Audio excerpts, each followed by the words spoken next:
The Senate will come to order. The Secretary will call the roll. Senator Buck. Senator Canizaro. Senator Daly. Senator Iñate. Senator Dondera-Loop. Senator Flores. Senator Goycochea. Senator Hammond. Senator Hansen. Senator Harris. Senator Krasner.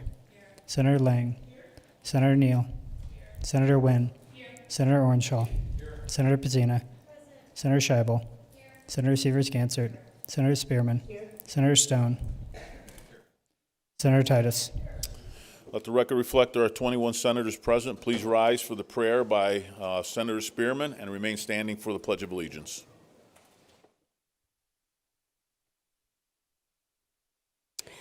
They tell me that a prayer is simply a conversation between the prayer and God. So that being the case, I invite you all to eavesdrop.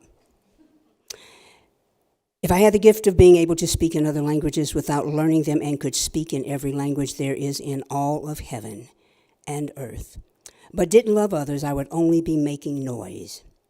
If I had the gift of prophecy and knew all about what is going to happen in the future, knew everything about everything, but didn't love others, what good would it do?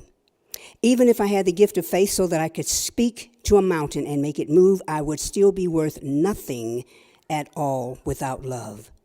If I gave everything I have to the poor people, and if I were burned alive for preaching the gospel but didn't love others, it would be of no value whatsoever. Love is very patient and kind, never jealous or envious, never boastful or proud, never haughty or selfish or rude. Love does not demand its own way. It is irritable, it is not irritable, and it is not touchy. It does not hold grudges and will not hardly ever notice when others are wrong. It is never glad about injustice, but rejoices whenever truth wins. If you love someone, you will be loyal to them no matter what it costs. You will always believe in them, always expect the best of them, and always stand your ground in defending them. All of the special gifts and powers of God will someday come to an end, but love goes on forever. Now there abideth these three things, faith, hope, and love. But of the three, love is the best. Amen.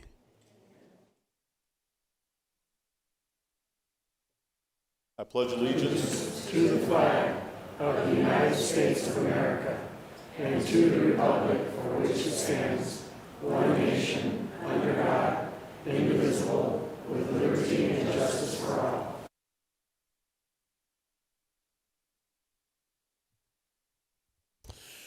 Order of Business 3, reading and approval of the journal. By previous order of the Senate, the reading of the journal is dispensed with, and the President and Secretary are authorized to make the necessary corrections and additions.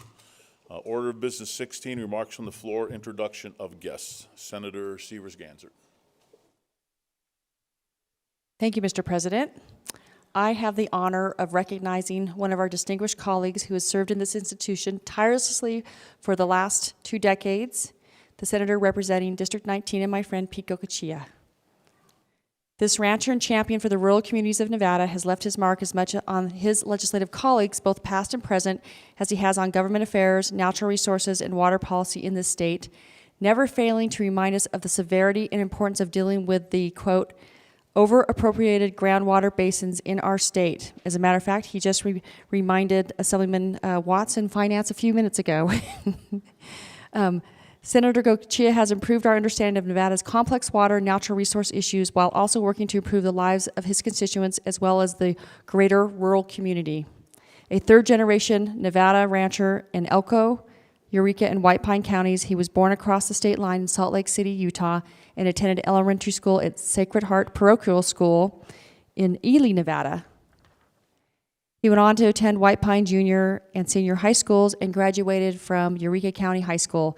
He attended college at Utah State in Logan, Utah.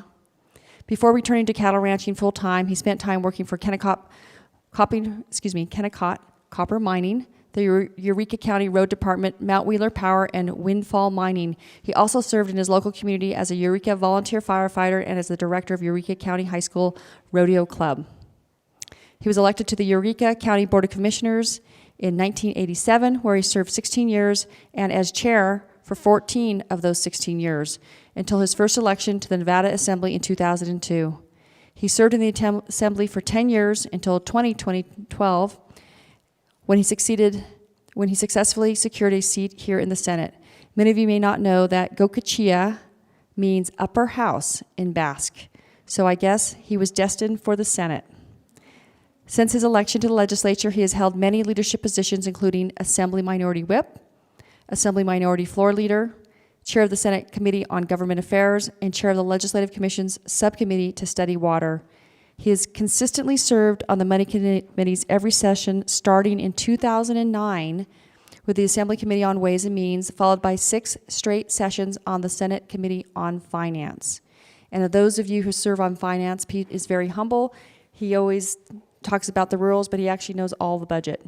He suggests that he only knows a limited part.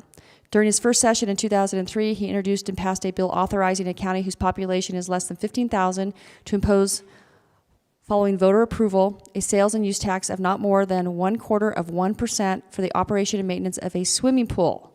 His constituents in White Pine County wanted a community swimming pool, so he carried the bill to help make it happen.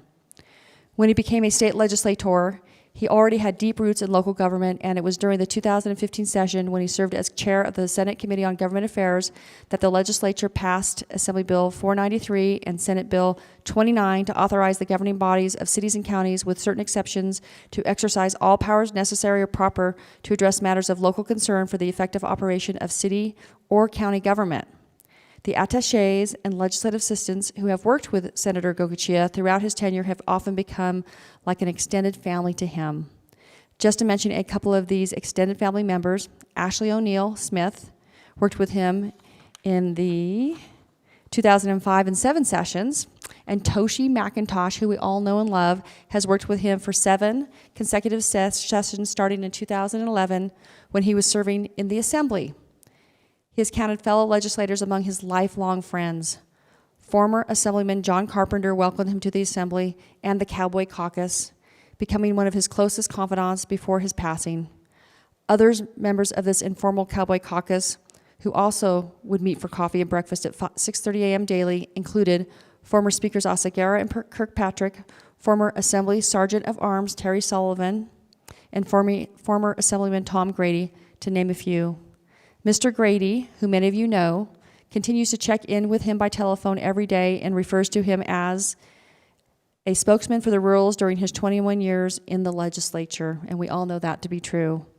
While he served on numerous policy and interim committees over the years, including the Senate Committee on Finance and Government Affairs, his tireless dedication to natural resources, water, and rural issues has always been clear. He served on the Senate Committee on Natural Resources every session, and the Legislative Commission on Public Lands every interim since first being elected. That is 10 regular sessions and 9 interims of analyzing natural resource, water, and public land issues, asking critical questions, and helping shape essential policies that affect the lives of all Nevadans. His dedication, honesty, integrity, and passion for pursuing policies to address complex rural and water issues in this state, the driest in the nation, has been appreciated by all. As busy in his personal life as he has been in the legislative realm, he is, first and foremost, dedicated to his community and his family. Married to Gladys, with whom he will celebrate 51 years of marriage a week from now, June 10th. We all know that even during the legislative session, he chooses to drive all the way home to the ranch for the weekend whenever possible, admittedly speeding at times. We're not quite sure how fast, but he knows when to slow it down. Together, he and Gladys had 3 children, JJ, Jolene, and Tista. They have 2 granddaughters, Juliana and Amelia, who he affectionately refers to as Punky and Mimi. His granddaughters, and indeed all of us, are lucky to have him in our lives, leading humbly by example. We will miss his signature mustache and hearty laugh in these halls. Please join me in expressing our deepest gratitude to a genuine public servant who dedicated more than 2 decades to the legislature and who has truly left his mark for the betterment of the people of Nevada.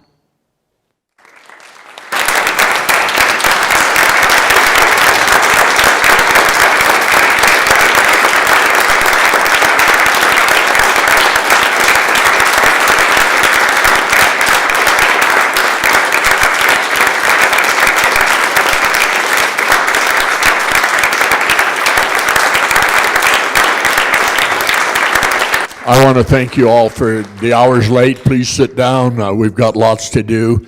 And I don't need a lot of this, but I thank you, Minority Leader Gansert, and all of you in the room here. It's been a great ride. I've truly been blessed.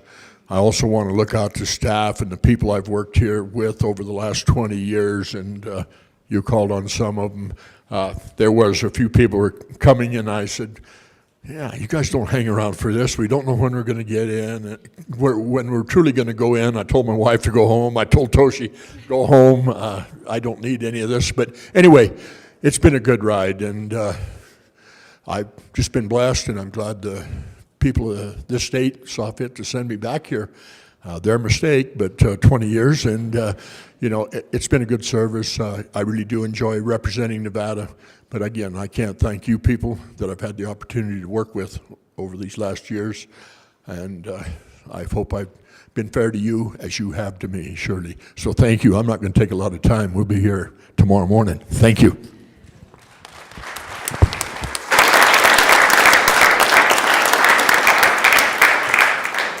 Senator Pazina. Thank you, Mr. President. I didn't feel like we had embarrassed Senator Goicoechea quite enough, and so I wanted to come back and just say a few words. I feel so fortunate to chair Natural Resources and to sit with such phenomenal committee members, among them someone who served on that committee for more than 2 decades, who knows more about water and over-appropriated basins than I could ever hope to learn an ounce of that knowledge. He's been kind and a mentor on that committee, and I really am genuinely sad for those future chairs and committee members who won't have a Senator Goicoechea sitting on that committee, helping us out with so many issues that face the rural communities and with water issues in the future with the state.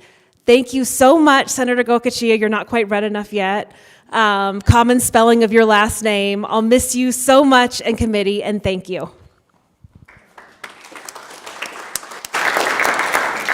Senator Spearman. Thank you, Mr. President. To my colleague, Senator Goicoechea, I think we came in at the same time. And what I've enjoyed most about you is that when it got really crazy, especially towards the end, you would simply sit there and then you'd stand up and you'd say your piece and sit down. So thank you for leading with humility and quiet strength. Thank you.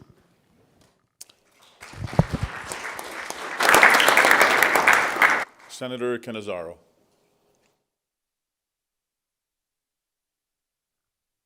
Thank you, Mr. President. I just wanted to share my own appreciation for all the wealth of knowledge that you bring to this building. Senator and colleague from Senate District 19, we will miss you tremendously here in the Senate. I think that your experience and your perspective, especially when it comes to rural issues, we all sort of bow down to you and listen to what you have to say, because I think you not only bring that perspective to this building, but take the time to learn from all of your constituents about what it is that they're concerned about and to truly voice and represent them. And I think that that is the epitome of what we can do in this building. And I've enjoyed serving with you in this chamber and on committee with you, and appreciate that you're always open and honest about where you are with things, ask great questions, and represent your constituents so wonderfully. And I think, when I think of you, I think of a true statesman, and I just wanted to say thank you for your service and that we will miss you very much in this building. Senator Titus. Thank you, Mr. President. I want you to know there is a wild side to Pete, however, Senator Goicoechea. He seems kind of sometimes old humble guy. But yesterday in finance, there happened to be a highway patrolman who testified, and he let it out that he was glad that he moved out of Eureka because he didn't want to have to pull Pete over anymore. So just be a little safer on that road, sir. Thank you. Senator Lang.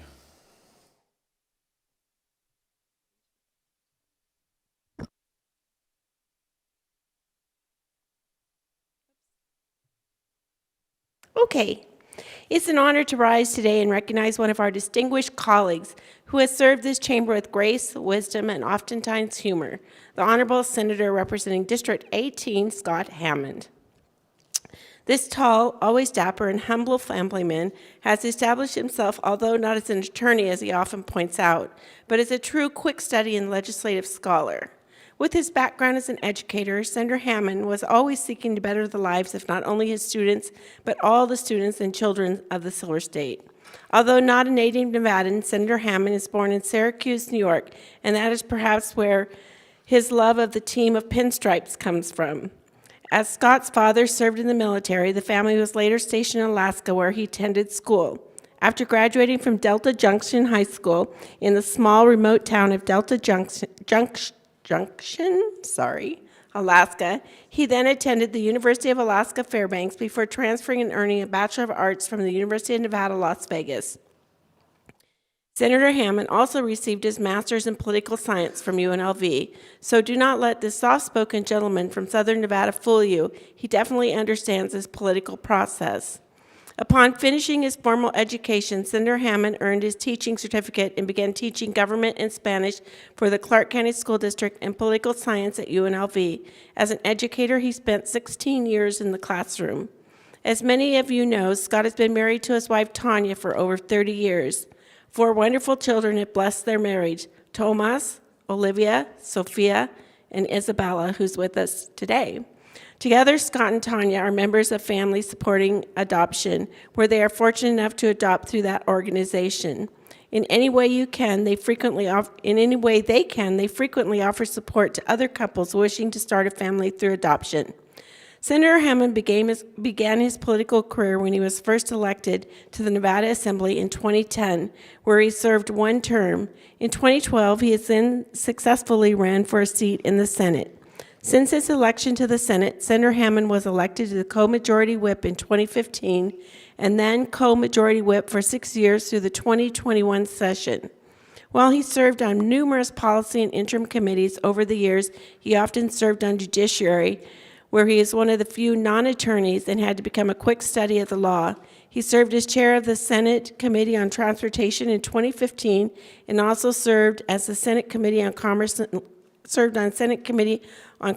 Labor and Senate Committee on Growth and Infrastructure, and was on the Senate Committee for Education for nearly every session that he was in the Senate.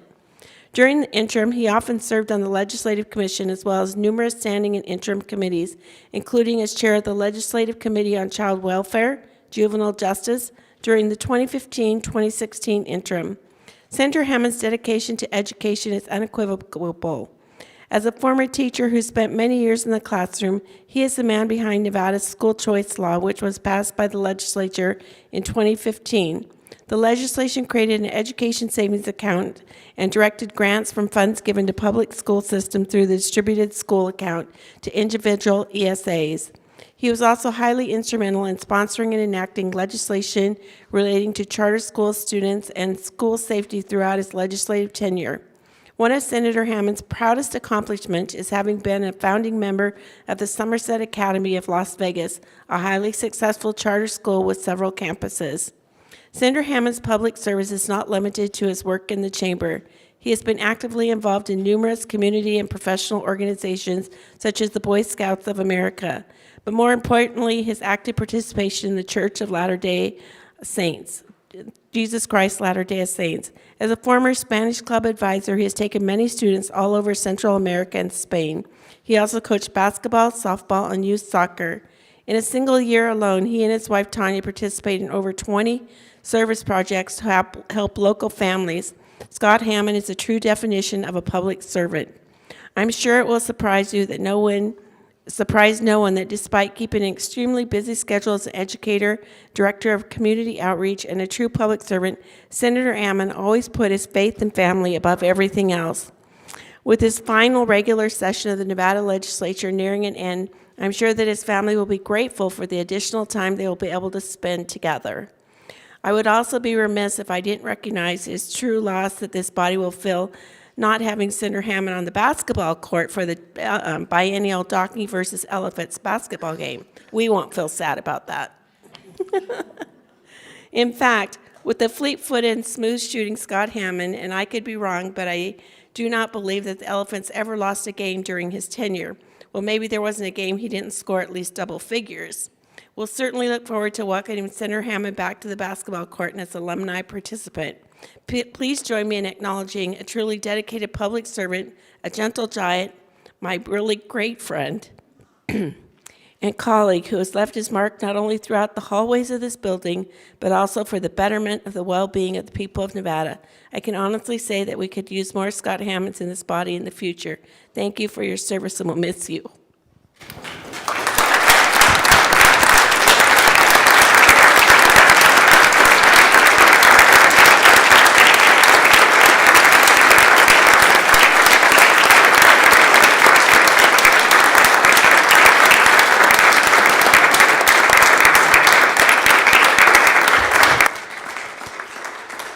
Thank you. Thank you very much. I'm truly grateful to the good senator for her remarks. And I don't want to take up a lot of time, but I'm probably going to take a few minutes. I do talk a little bit more than my mustached colleague from Eureka. I'll tell you, the first time I ever even heard of Reno in Nevada was when my good friend, after he graduated from high school, Terry Hayes, moved to Reno. And when he came back up for college later on, he told me all about his time here. And I thought, oh, it's a place I'll never see. I'll never go there. So I asked a lot of questions. Lo and behold, here I am many, many years later, not only living in the great state of Nevada, but having the privilege and honor of representing the state, my district, but truly the whole state. I also got here not through any sort of suggestion of my own. My wife, and I know she's listening in because she made me tell her about tonight, and so she's listening in as well as my children. She made two suggestions many years ago. One of them, she said, you need to be a teacher because that's not the course I was going towards. I was studying. I wanted to do something completely. I did not want to be a teacher. And she said, you need to be a teacher. And that led to a great experience. I was in the classroom for many years, in education for 16 years.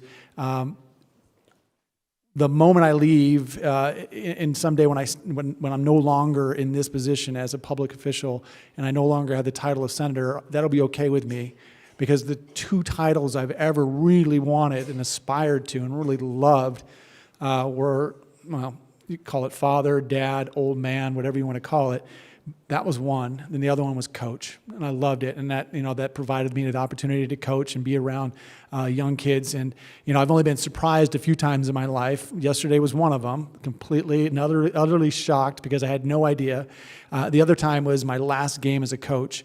The former players, and I coached women's basketball for about 14 years, and they pulled one over on me. They all snuck in while I was in the middle of the game, and there was probably 15 years worth of girls that came back, and they all crowded the stands in various places, so I never even got to see. I didn't know they were there until the end because I was concentrating on the game. And then all of a sudden we had that reunion that all teachers like to have, where the kids were coming up and they brought their kids and their spouses, and here you are surrounded by all the things that you had. Well, it was sort of a Mr. Holland's Opus moment where you realize the impact that you had on their lives, and it was really a cool moment. So my wife was right about that. And then the other thing is, she said to me, you ought to get into politics. You're never really, really angry about a lot of things, and you never really get down or depressed about things. You're sort of even-keeled. You really need to get into politics. So I always tell people when they get mad at me and they're angry about my decisions, my votes, or things like that, I say, well, it's really my wife's fault, so you need to take it up with her because she's the one who got me here. So I always tell them where we live so they can go talk to her.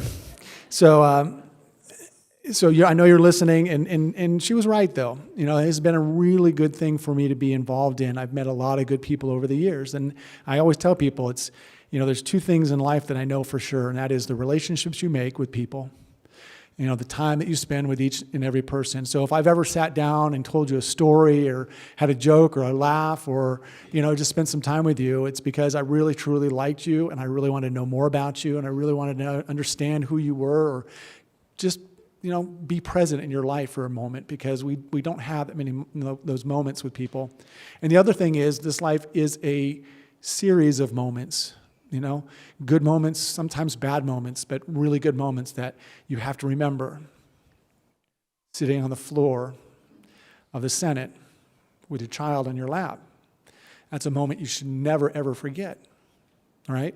We're having your kids. I'll never forget when I was over the assembly on a Saturday when we were working right towards the end, and I got a phone call or text message saying, your daughter's coming.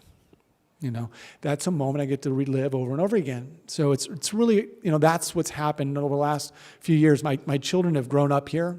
My son loves this place. He feels like he's a part of it. Tomas has been a wonderful a son and just a wonderful addition to confidant all the time, because I can talk to him about these things. He understands. He's been here. He's been a part of this. Olivia, Sophia, and now Isa Isabel is here with me tonight, and I'm so grateful that she stuck out the whole day with me, and as bored as she is at times, I told her this is going to be boring. She didn't realize until she's around all day, but here she is, and I have them to thank. But over the years, and I'll just say this real quick, I couldn't have made it if it wasn't for my family, if it wasn't for two other folks, and that is Leslie Mayville, who couldn't stick it out.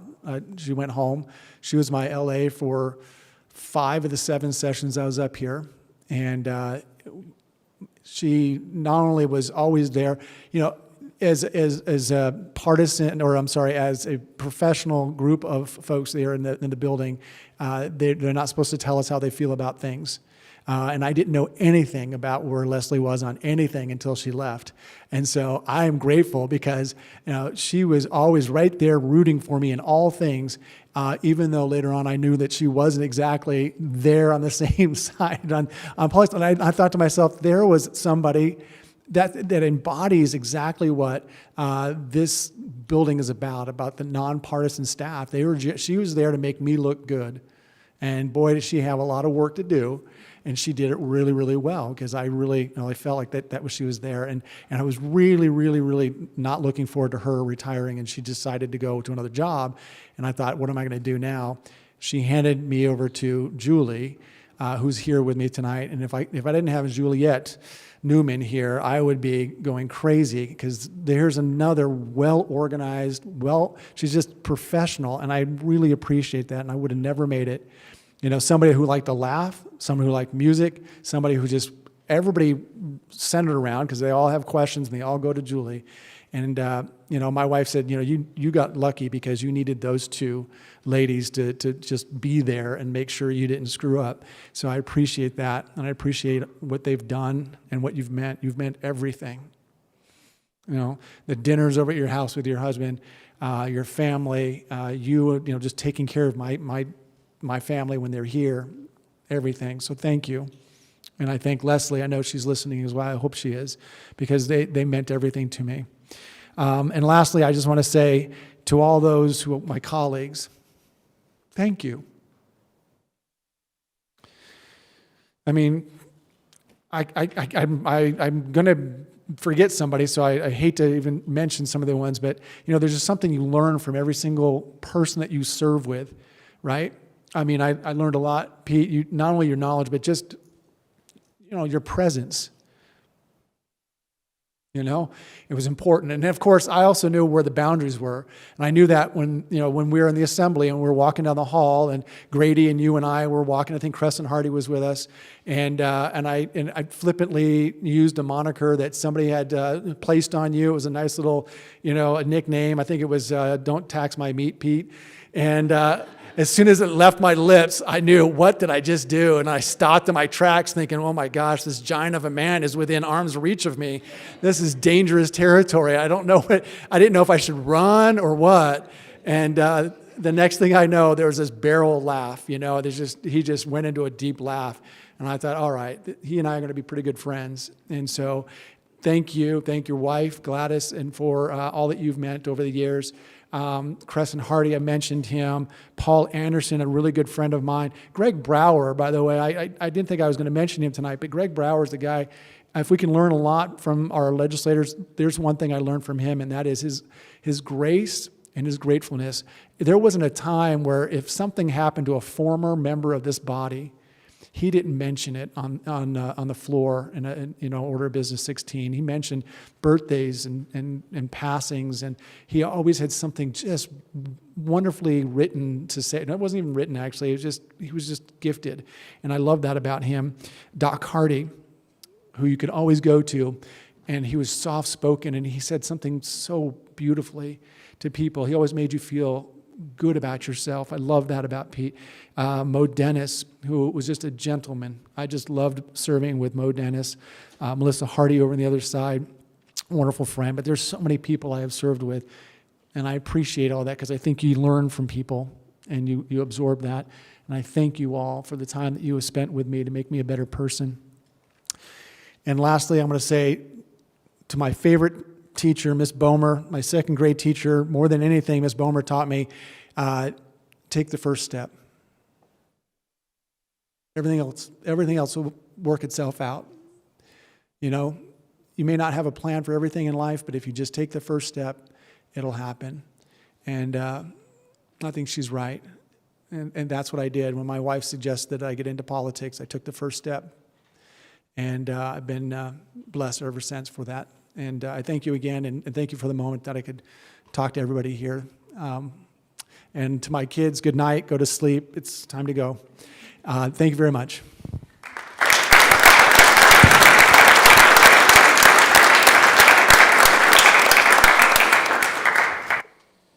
Senator Cannizzaro.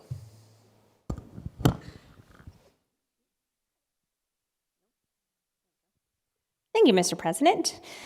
So I just wanted to rise and thank you for your service, Senator. And now I'm going to rat you out just a little bit.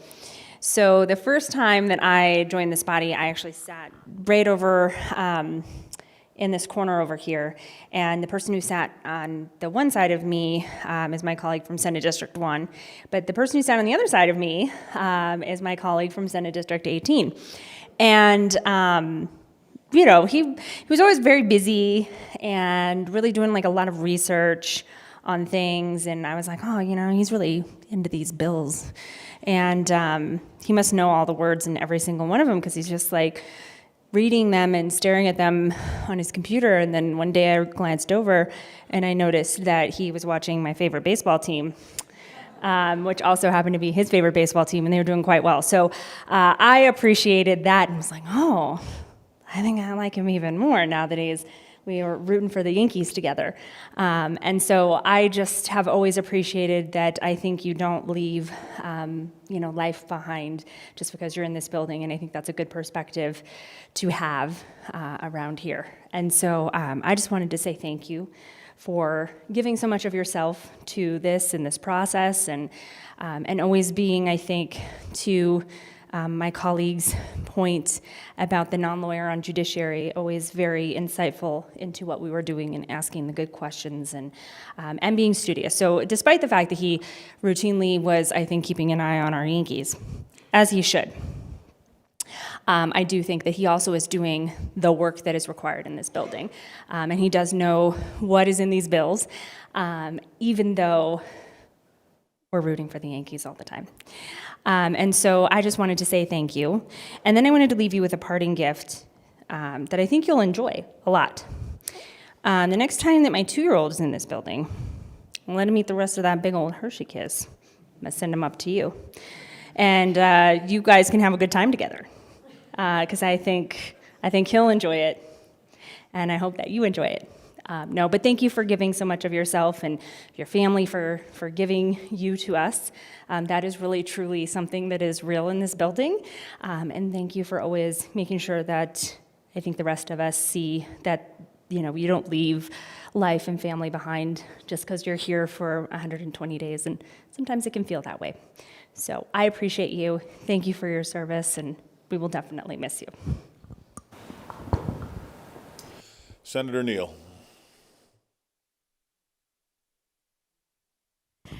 Thank you, Mr. President. So I'm going to talk about my colleague from Senate District 18. So I've known him for a while. We met on the assembly side. I don't think I really liked you then. You did, I was on education, you did the bonding, which is now Somerset Academy. And it stuck with me for a really long time because I was just like, what is he doing and why is he using public money for a charter, right? So, but now that I've met you on this side, and I've learned so much about you, you cry a lot, but I love your stories. He has been the most entertaining human being, and I think I needed that this session. I don't know if you guys know that he was almost eaten by a baby, not a baby orca, but an actual orca, because he was playing around on the ice in Alaska, and he almost got mauled by a mama bear, left his friend by a trailer. He ran, left his friend outside, and watched him outside of the window, saying, "You should have left when I left." And he was like, what is the lesson of this story? And I was like, don't leave your friends.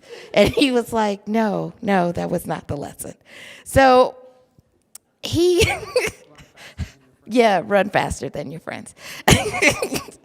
But it has been, it's been a very interesting getting to know you and learning about your family, learning about your past. It's been interesting, this whole little 3 rows where our colleague from Senate District 2 and his special palm tree, that we have had the benefit of watching him speak to us through the palm tree that has no business being on his desk. And then our wonderful tree that we're trying to continue to build in this body until we leave on sine die. So thank you for just being a good person. I didn't realize the levels that you were, right? You know, everybody has rumors about who people are in this building. But I figured out I really like you. I like the fact that you're just a good person. You have a good heart. And I told you this, though, in Senate Ed, that on my worst day, you made me laugh. And you didn't know that.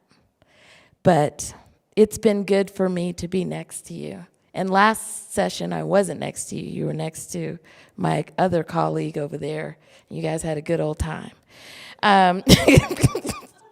But I will, and so thank you. And then I want to talk about my colleague from Senate District 19, because I was with you as well on the assembly side, and when there were water issues and there were problems with water issues, because we were on government affairs together, I would run over, find you on that back row on the assembly side and say, have you seen this?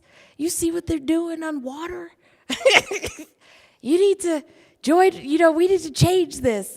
And I just remember like when we were on there and you realized that, and I never knew what I learned in law school would actually, not in terms of water law, that it would benefit me when I got into this building, until I was on government affairs with you. And I realized that this 100-year law came into being, and then I was like, something that I learned in law school was gonna be relevant to a bill that I was hearing in assembly, GA. I was like, this is so random. Nobody liked property, right? And I went to school in Louisiana and we had civil law, and so no. But I really think that you are just a really wise person. I'm hoping that the person who replaces you is just as gentle and as wise and moderate and really brings and adds value to this building, because we need balance, if you haven't noticed. And we need balance from our rural counterparts to come in and educate us on what's good about the rurals and how we should understand and respect those communities. And I think you've brought that to me. And I just really genuinely think that you are just the perfect fit for our Senate Finance Committee. You're the perfect fit for this body, because you give us other things to think about instead of our, southern districts, where we're focused on the South, and then you come in and tell us that maybe we ought to, learn a little bit about what's going on with wildfires, with, why a 1965 helicopter should be moved in policy, and why wood chippers matter. So thank you, and I look forward to seeing you in the future. Senator Severs-Gansert. Thank you. I just want to acknowledge our colleague from Senate District 18. I'm not sure if we're supposed to use numbers or names tonight, but just so grateful for you being here. And you talked about relationships and family. We know that you have this tremendous depth of love and appreciation for your family first and your friends. And we're so grateful for that. And I also know that wherever he is, there are pranks. So when given the opportunity to see or to delegate or decide who should start this off, I chose the senator from, I think it's District 7, because she was your neighbor last session. You became really close because you were neighbors and you had baseball in common. You had this tremendous bond that was just amazing and wonderful. And part of the reason you sit where you sit is because I wanted to make sure you were near your friend. Just so you know, you probably never knew that, but the reason you are where you are is because I knew Roberta was so close to you, the senator from District 7, and I wanted you to be close. And then we all remember some of the pranks last session. One of them was on my friend to the right here from District 5 when she had to zoom in. And I kept saying, "You're coming across really loud." She was voting. I kept saying, "You're too loud. You're too loud. Just tone it down. Tone it down. You just tone it down." And then finally I realized something was going on because she kept getting louder and louder to where she was kind of yelling into the mic, remotely, of course, because it was Zoom. And that's because the senator from District 18 over here was telling her that we couldn't hear her. So he was getting her, and for some reason, she trusted him over me. And then yesterday I realized that the senator over there from District 4 had her little chortle laugh going on, and the senator over here co-majority whipped too, and I was thinking, okay, what's he up to now? Because the member from District 14 couldn't stop laughing when she was getting up to speak. So your universe it's fun, it's joyous. He's great at pranks. He brings some lighthearted spirit to this body, but he also has this depth to bond with people and have those moments. He talked about relationships and moments, and I also know everybody at the front desk knows him, and he stops every day to talk to you, and he stops in different places to talk to people and share those moments, and I think that's really important because we don't all do that. We're all in a hurry, and we just don't take the time, so I'm grateful for learning that from you. Thank you. Senator Harris. Thank you, Mr. President. I'm going to keep it pretty brief. We all love Senator Hammond, but there is a silver lining. The Republicans will be losing their MVP.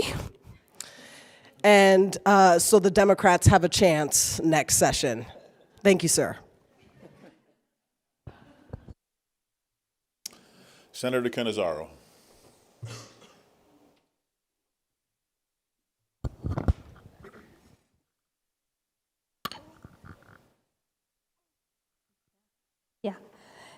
Our turn. Thank you, Mr. President. So I rise today to honor a very steadfast colleague, a fervent advocate, and a truly dedicated public servant and leader, the senator representing Senate District 1, Pat Spearman. She is a woman of compassion, conviction, courage, and faith, whose story is an embodiment of the American dream, and her career is a testament to the power of relentless perseverance.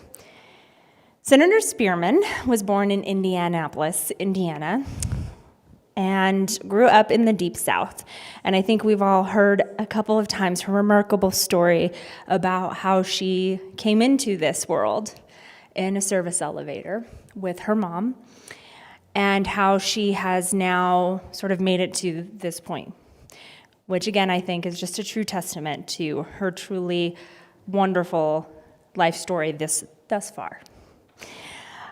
As the daughter of a mother who was a traveling evangelist and a father who was a professional electrician, she moved frequently, From a young age, Senator Spearman was instilled with a robust sense of community and duty. She carried these values with her as she pursued an education, first earning a bachelor's degree in political science from Norfolk State University, then a Master of Divinity from the Seminary of the Southwest, as well as a doctorate in business from the Business Administration from Walden University. Her educational accomplishments are a testament to her tireless pursuit of knowledge, a trait that would later serve her well in the Nevada Senate. And I know that there are many of us who simply refer to her as Dr. Pastor Pat. In addition to her academic achievements, Senator Spearman is a decorated veteran of the United States Army, where she served with distinction for 29 years. She concluded her career as a lieutenant colonel working at the Pentagon in the Army Operations Center as a member of the Army's Crisis Action Team. Her military service honed her leadership skills and deepened her commitment to public service, setting the stage for her journey in politics. And any of you who either haven't noticed or might remember, sitting on her desk every session are her boots to remember all of those soldiers who are still out there serving and those who we have lost along the way, and I think that's just a wonderful tribute. Prior to serving in the Nevada Legislature, she held multiple appointed and elected positions. For instance, she served as the chair of the Texas Region 6 Health and Human Service, a member of the board of directors for Hays County United Way, and she was elected to the San Marcos Consolidated Independent School District Board of Trustees in a landslide election and was later elected president of the board by her colleagues. Senator Spearman also received the title of Kentucky Colonel. For those of you who are not familiar with this important title, it is the highest title of honor bestowed by the governor of Kentucky in recognition of an individual's noteworthy accomplishments and outstanding service to the community, state, and nation. In 2012, Senator Spearman made history when she was elected to represent Senate District 1, becoming one of the first openly LGBTQ+ Black women to serve in such a capacity. A trailblazer in every sense, Senator Spearman is an active and prominent voice for the marginalized, championing a wide range of social justice issues, from LGBTQ+ rights to racial equality. During her tenure in the Senate, Senator Spearman has held leadership positions, including co-majority whip, president pro tempore of the Senate, and chair of the Senate committees on legislative operations and elections, health and human services, and commerce and labor. She tirelessly advocates on behalf of her constituents and proves time and time again that her service has been fueled by an unwavering belief in equality and justice for all. A leader who's not afraid to call a spade, she has been instrumental in passing Nevada's Equal Rights Amendment and equal pay for equal work legislation, reinforcing her commitment to gender equality. She also champions significant advancements in Nevada's environmental policies, pushing for renewable energy and sustainable practices, and creating the Nevada Green Bank to spur clean energy development, thereby establishing Nevada as a leader in the fight against climate change. Healthcare is another area where Senator Spearman leaves an indelible mark. She continues to fight relentlessly to expand access and improve affordability, ensuring that all Nevadans receive the care that they need. In addition, she is a strong supporter of increasing funding for education and pay for teachers, always striving to put the needs of students first. Senator Spearman is truly a force to be reckoned with when it comes to advocating for veterans' issues. She has championed many efforts to expand benefits and services for all veterans, and some of her most significant legislative achievements were enacting measures addressing the needs of LGBTQ+ veterans, securing child care for families of members of the military deployed in harm's way, creating the account to assist veterans who suffered sexual trauma, and requiring the development of plans and programs to assist veterans who have suffered from military sexual trauma. Senator Spearman is not only a legislator, but she is also a minister, a mentor, and a confidant. Her commitment to public service is deeply rooted in her faith, and she uses her platform to uplift those around her. Her spirited debates on the Senate floor were matched only by her warm and personable demeanor. Although she may not be known for keeping an eye on the clock, she makes time for everyone, whether they are fellow legislators or constituents seeking her assistance. Her door is always open, and her heart is always ready to serve. As we bid farewell to Senator Spearman in her role as state senator, we do so with profound gratitude for her years of dedicated service. Her career is a beacon of inspiration for all who believe in the power of public service and the pursuit of justice and equality. She leaves behind a legacy in the Nevada Senate, one that is built on courage, tenacity, and an unwavering commitment to her constituents. As she moves on with her next chapter, we know that she will continue to serve with the same passion and dedication that have characterized her tenure here. Senator Spearman, thank you for your service, your leadership, and your relentless pursuit of a better Nevada for all. We will truly thank you for that, and know that your impact will continue to be felt for generations to come. As a side note, I mentioned that I sat next to my colleague from Senate District 18 my first session, and on the other side of me sat my colleague from Senate District 1. And many times, when there was spirited debate on the floor, she would sort of sit back in her chair, much as she is right this moment, and she just sort of would look at me and say, "Don't worry, we're gonna get him." And I was just here for whatever that meant. I was here for whatever we were doing. And I've just appreciated your friendship beside me for all these many years that we have been serving together. And all of the things that we have done together. And I think the other thing, and I know she's now heard me say this a few times, but I also had the very usual bad luck of having to speak after Senator Spearman on hot topics, which is like the worst place that I think you can be in the lineup, right? You want to go before she speaks, because once she's done speaking and she has given us one of her sermons, and her passionate advocacy, I think, really shines through. But I'm not really ever sure what else there is for me to say, because it has already been said. And there's really nothing that you're going to say after Senator Spearman has spoken that is going to truly shake the room. But I have been in that position way more times than I would like to have thought. But I will say this about my colleague from Senate District 1. She was always there to say, you know, you've done a great job. We are fighting for this. Don't give up. And I truly admire and appreciate that, especially in times where it can be very hard here to feel like you are making any progress or doing the good things that are going to change people's lives. She doesn't give up, ever. And that is one thing that I will carry with me for the rest of my life.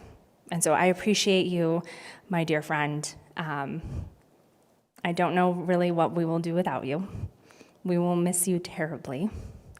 But I know you won't be far, and I know you'll be right there with all of us for the rest of our lives, and whatever our pursuits are, saying, don't worry, we're going to get them. So thank you.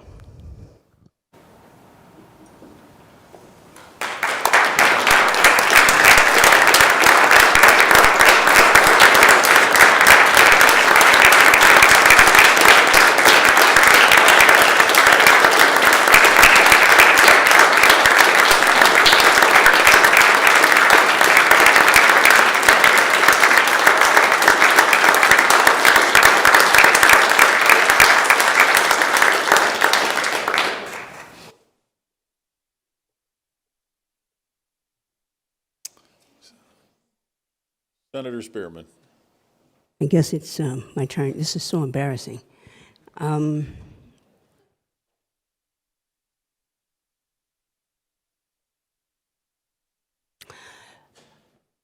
was about 12 years ago, almost to the exact time that I was, it was the Friday before the primary, and my stomach was in knots. But I was also in the hospital. I was over at Mountain View waiting for one of my great nieces to be born. And somebody called and he said, so how do you feel? I said, don't ask me that. I said, she's going to get you. No, not her, but how do you feel? And I said this, I said, I'm really scared to death. And it wasn't about winning the election as much as it was fulfilling the promises that I had made. And the majority leader was right. It's been my faith. You all have heard me say many times, my mother is the one that gave me faith, and my spiritual inspiration, and my dad gave me the business sense, and it was my grandmother who was writing her dissertation in nutrition when she passed away at 96. And so she's always been my inspiration for academics, so I thank all of them. And I hope that my journey here has said to the people that place their faith and confidence in me that if I didn't do everything, they know that I've tried. And the military experience helped me a great deal, because one of the things that I've always been very passionate about, both in the military and while I was at the Pentagon and working in the Army Operations Center, and it was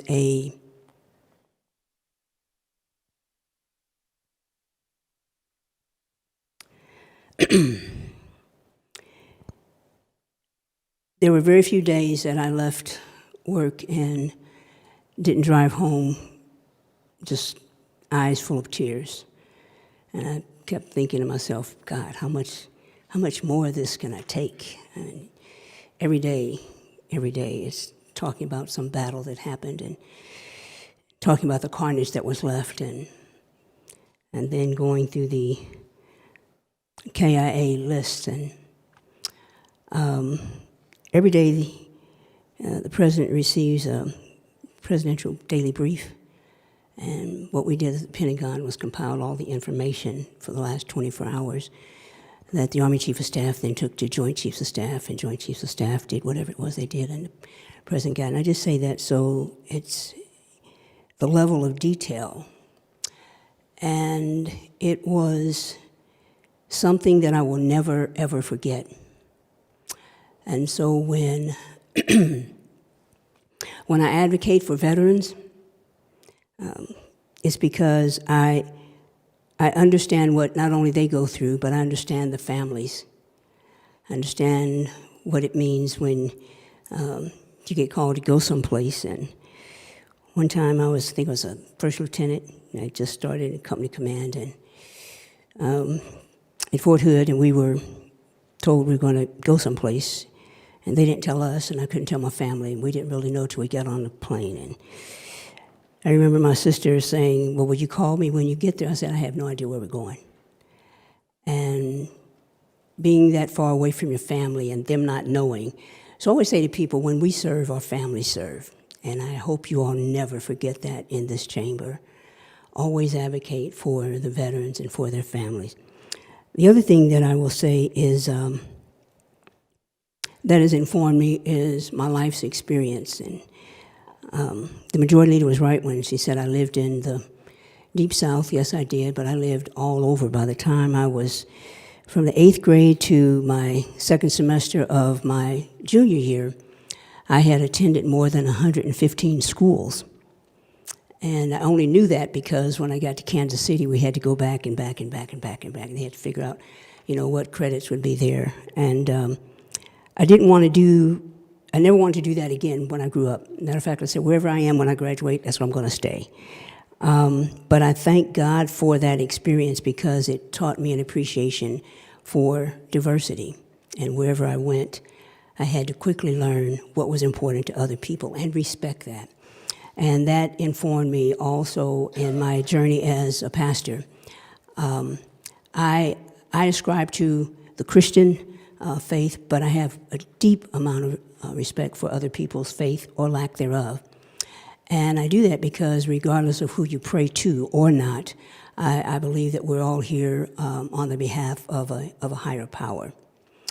And so whoever sits at this desk, just tell them bring a glass of cold water because I'm going to try to leave it hot, okay? And always know that I'm going to be somewhere advocating for the least and the lost. That's why the people elected me. That's why they reelected me. That's why they reelected me again. And I've always just wanted to do what I promised them that I would do. One of the mantras that I think about and say almost daily is that in order to be a leader, you have to be a servant. And all of us in this chamber, 25 years from now, I think all of us will have left this chamber. And whatever we do here, it will follow us into that next. And just don't ever forget that, because people that elected us expect us to live up to our promise. There's a song that I learned very early in life. It's, you all may know it, no man is an island, no one stands alone. Each one's joy brings joy to me, and each one's sorrow is my own. We need one another, and that's one of the reasons why I did the prayer from 1 Corinthians 13. And so I will defend. Never forget that. I will defend each one as my family, and each one as my friend. God bless you.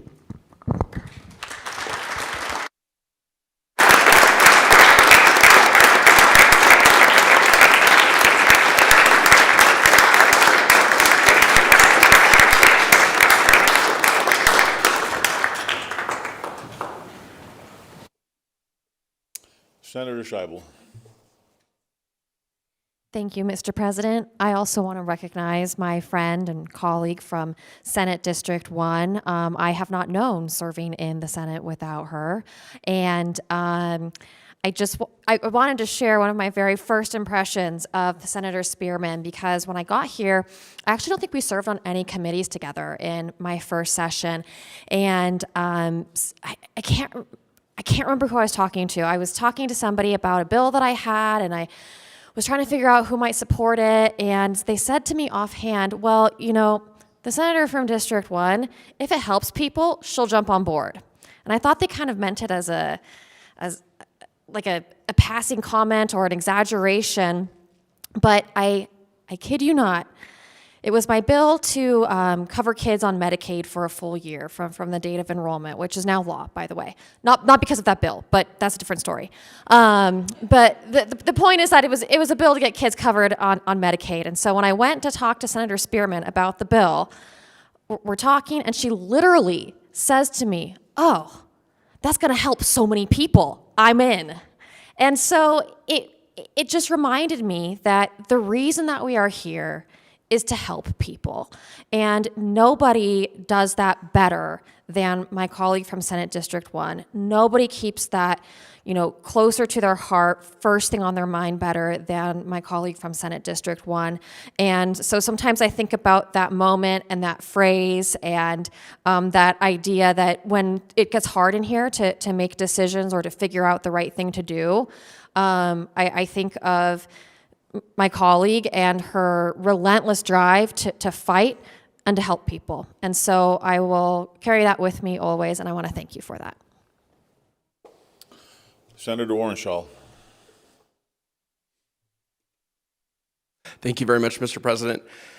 I just can't thank you for being such a wonderful friend to me and mentor, and someone always there if I needed someone to talk to, get advice, whether it's about legislation or about personal things, and how awesome you've been. In terms of your legislation, there's so much that stands out, whether it's the work you've done in renewable energy. It's been tremendous. The work you've done for the disadvantaged, just out of this world. But as a kid growing up in the 70s and 80s, I grew up around a lot of feminists, and I'd hear constant story about the defeat of the Equal Rights Amendment here at the Nevada Legislature in the 1970s, how it passed here in the state Senate but got killed over in the Assembly. And I thought, wow, that was a great attempt. Never happen again. We'll never be able to see that happen. But lo and behold, Senator Spearman, champion of causes people think are lost, said, no, I'm fighting for the Equal Rights Amendment, and I'm going to see this through, and we're going to make this happen. and just tremendous work you've done, and it's been such an honor to serve with you. Senator Neal. Thank you, Mr. President. I didn't get a chance to go outside for my colleague for Senate District 1, and it's been such an interesting journey with you. You're extremely stubborn. You are. Maybe I'm too honest.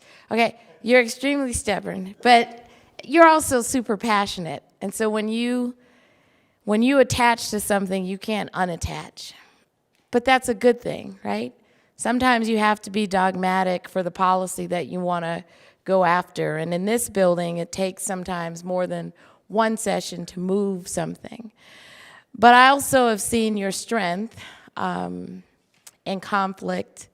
I've seen your strength when you've been pressured. I've seen your strength when people have not been so kind. But to still be able to stand, still be able to go into leadership, still be able to hold your head up high, I think is a very important message that it sends to not only the freshmen in this building, but also to the people outside looking in. Because there's been many times where I've been somewhere and I've been with constituents who are your constituents or mine, and they've met you and they genuinely like the energy that you bring, they like the message that you bring, and there's a genuine respect for you in the community. I know that there have been some really tough moments when we were here in 2021. I mean, COVID changed everything, you getting sick and everything that was going on with your family, and it was just a constant. But you made it through. And then you came back stronger. I had no idea I would ever be with you on a committee. I ended up with you at Commerce and Labor. I don't know if that was a good thing or a bad thing. But I don't know if I was helping or helping to kill some bills in the committee. However, it was good to learn and to be next to you and to build off of each other and to be able to think through policy and what it means and how policy can manifest in this building for years after and why it's necessary to get it right for the citizens that we serve. And so I appreciate you. I know I'm going to see you unless you move to Sacramento.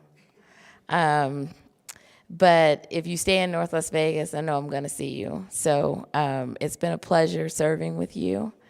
Continue to be who you are.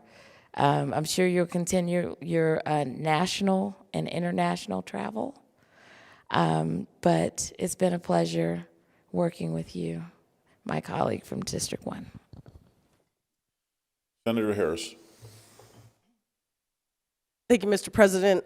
One quick story. Early in the 2019 session, before I really knew anything about anyone, I remember the majority leader at the time, I don't remember what we were talking about, but he says to our colleague from District 1, he said, now listen, on this one, I need Senator Pat Spearman, not Pastor Pat Spearman. And I didn't know what that meant. But I think we all came to see both sides. There was a lot of Pastor Spearman in this building for the better. There were times growing up that I thought I might want to get into politics. And I thought to myself, well, I'd probably only be able to like run in San Francisco, right? Like, who's gonna elect a gay black woman with tattoos on her arm, right? Like, that's never gonna be palatable to an electorate.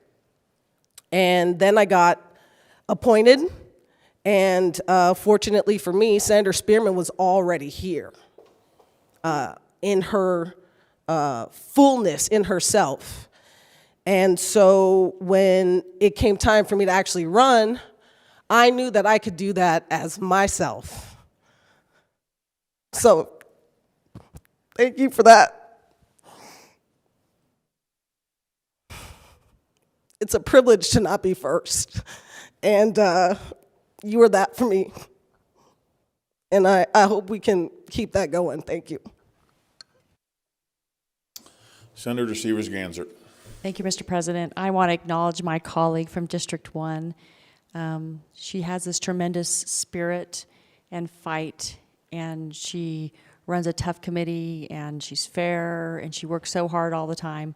But also what you have brought here for me is like a different lens, right? We all see things a little bit differently, and you've shared your life story. You've shared what you've learned and how you've been affected by different situations, and I think it helps enlighten all of us. We all have different stories, and I think what you've brought is so important, and your fight for equal rights, bringing something back that people probably hadn't thought about for a long time, like something historical that was brought to this body, and how you just rise to whatever it takes, how you rise and how you inspire people. So I'm grateful for having shared this experience with you and learning from you, and I know you do amazing things. And I also am appreciative of how happy I see you. Last session, 21 was really tough, and seeing you happy and healthy is wonderful. So thank you so much for being here and for sharing your story with all of us.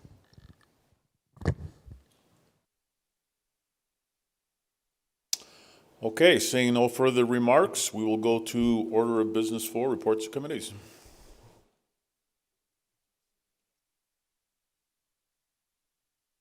Okay, we'll take a brief recess so a couple of our guests can exit the chambers.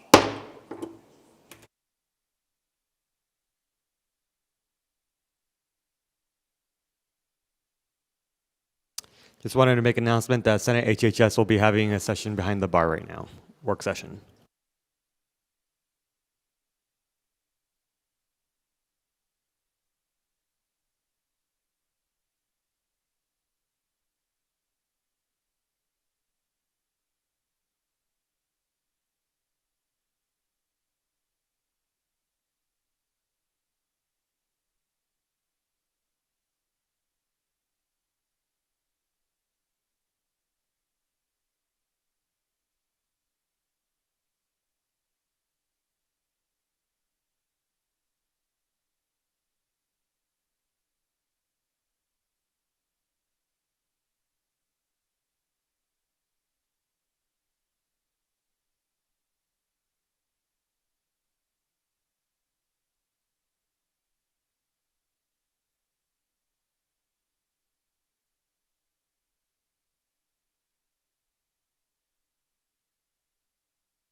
The Senate is back in order. Order of Business 4, reports of committees. Mr. President, your Committee on Education, to which you referred Assembly Bills numbers 226 and 443, is at the same under consideration and begs leave to report the same back with the recommendation do pass. Signed, Senator Roberta Lang, Chair.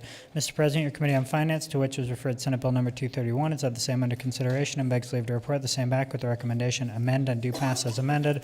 Also, your Committee on Finance, to which were re-referred Senate Bills numbers 163, 205, and 450, is at the same under consideration and begs leave to report the same back with the recommendation amend and do pass as amended. Signed, Senator Maryland Dondero Loop, Chair.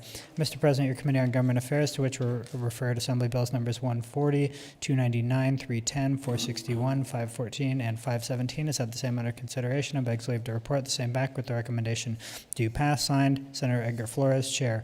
Mr. President, your Committee on Growth and Infrastructure, to which were referred Assembly Bills numbers 151, 161, 195, 203, 304, 457, is at the same under consideration and begs leave to report the same back with the recommendation do pass. Signed, Senator Dallas Harris, Chair. Mr. President, your Committee on Growth and Infrastructure, to which was referred Senate Bill number 451, is at the same under consideration and begs leave to report the same back with the recommendation amend and do pass as amended. Signed, Senator Dallas Harris, Chair. Mr. President, your Committee on Judiciary, to which were referred Assembly Bills numbers 15, 16, and 257, is at the same under consideration and begs leave to report the same back with the recommendation do pass. Signed, Senator Melanie Scheibel, Chair. Mr. President, your Committee on Legislative Operations and Elections, to which were referred Assembly Bills numbers 239, 246, and 376, is at the same under consideration and begs leave to report the same back with the recommendation do pass. Signed, Senator James Orenshaw, Chair.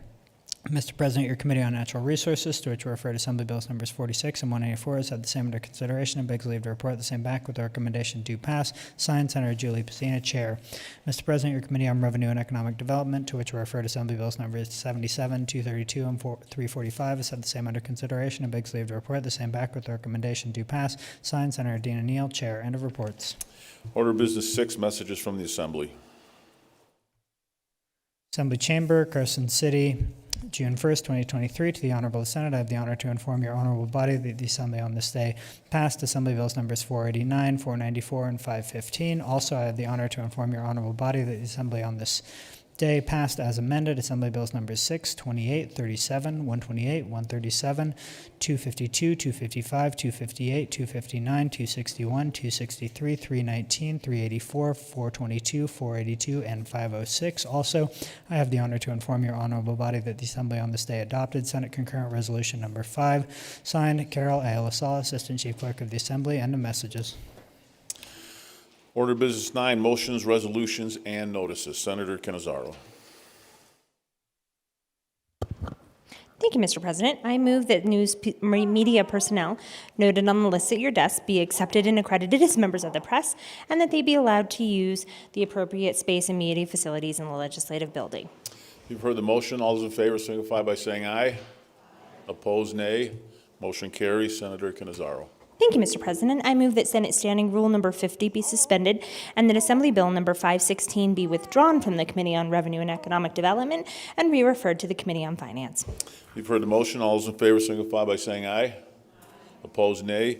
Motion carries. Senator Cannizzaro. Thank you, Mr. President. I move that Senate Bill number 98 and Assembly Bills numbers 41, 130, 135, 153, 260, 270, 277, 389, 448, 462, and 503 be taken from their positions on general file and moved to the general file on the next legislative day. You've heard the motion. All those in favor signify by saying aye. Opposed, nay. Motion carries. That concludes Order of Business 9. Order of Business 10, introduction, first reading, and reference. Assembly Bill 6, introduced by the Assembly Committee on Health and Human Services, revises provisions relating to the cost of health care, refer to Finance. Assembly Bill 28 by the Assembly Committee on Government Affairs establishes the Nevada Baby Bonds Program, refer to Finance. Assembly Bill 37 by the Assembly Committee on Education authorizes the establishment of the Behavioral Health Workforce Development Center of Nevada, refer to Finance. Assembly Bill 128 by Assemblywoman Howdigi makes an appropriation to the Outdoor Education and Recreation Grant Program account for the cost of the program, refer to Finance. Assembly Bill 137 by the Assembly Committee on Health and Human Services revises provisions relating to fetal alcohol spectrum disorders, refer to Finance. Assembly Bill 252 by Assemblywoman Cohen, etc., revises provisions relating to governmental administration, refer to Finance. Assembly Bill 255 by Assemblywoman Cohen, etc., revises provisions governing adoption, refer to Finance. Assembly Bill 258 by Assemblywoman Bacchus, etc., enacts certain provisions governing the confidentiality of certain personal information of a donor, member, or volunteer of a nonprofit organization, refer to Finance.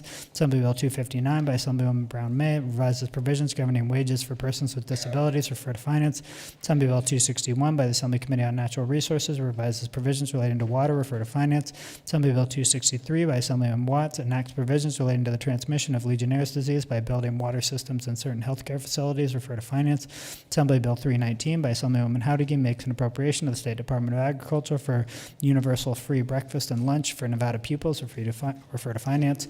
Assembly Bill 383 by Assemblywoman Torres, et cetera, and Senator Harris revises provisions relating to health care, refer to Finance. Assembly Bill 422 by Assemblywoman Gorlow revises provisions relating to fetal alcohol spectrum disorders, refer to Finance. Assembly Bill 482 by the Assembly Committee on Ways and Means makes appropriations to the Office of Finance and the Office of the Governor as loans for the replacement of an information technology service management provider and computer hardware and associated software, refer to Finance. Assembly Bill 489 by the Assembly Committee on Ways and Means makes appropriations to the Office of Finance and the Office of the Governor for the replacement of furniture and certain equipment, refer to Finance. Assembly Bill 494 by the Assembly Committee on Ways and Means makes an appropriation to the University of Nevada, Reno for the addition of weighted student credit hours resulting from the acquisition of Sierra Nevada College, refer to Finance. Assembly Bill 506 by the Assembly Committee on Ways and Means makes appropriations to the Office of Finance and the Office of the Governor as loans to the Division of Enterprise Information Technology Services of the Department of Administration for the replacement of an information technology investments tracking system and computer hardware and associated software, refer to Finance. Assembly Bill 515 by the Assembly Committee on Ways and Means provides for the award of tuition assistance and stipends under the Incentivizing Pathways to Teaching Grant Program, refer to Finance. End of Assembly Bills. Senator Lang.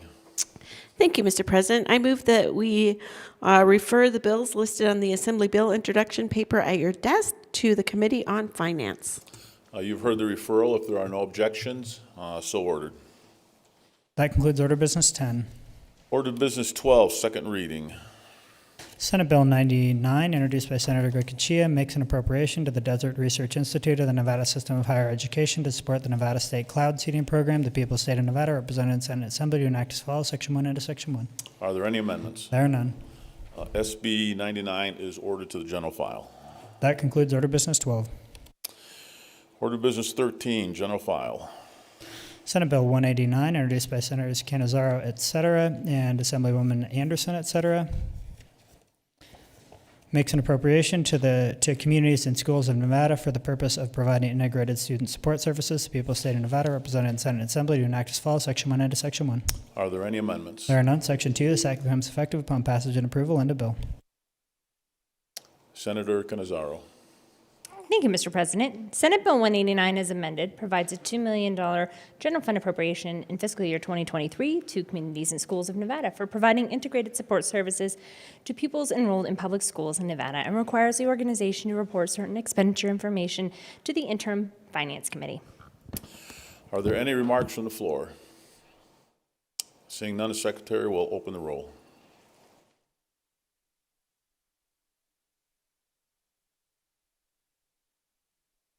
Anyone wish to change your vote? Seeing none, the Secretary will close the roll. The yeses are 21, the noes are 0. SB 189 has received the constitutional majority, is declared passed and ordered to the Assembly. Senate Bill 311, introduced by Senators Hansen, Titus, Goicoechea, and Flores, revises provisions relating to wildlife. The people of the state of Nevada, represented in Senate Assembly, to enact as follows, Section 1 into Section 1. Are there any amendments? I have amendment number 902, proposed by the Senate Committee on Finance. Senator Dondero-Lupe.